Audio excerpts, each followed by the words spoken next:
my decision was made. I felt the warmth and consideration of individuals here.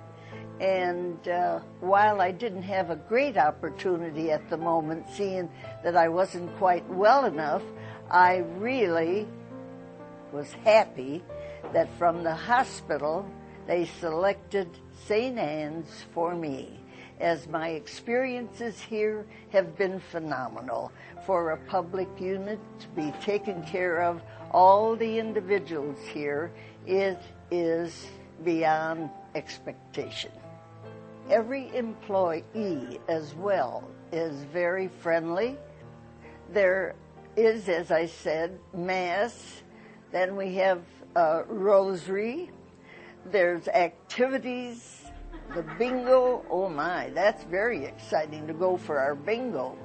At this moment, I am very much surprised I'm sitting here having to speak about St. Anne, because I have only the best to say about them.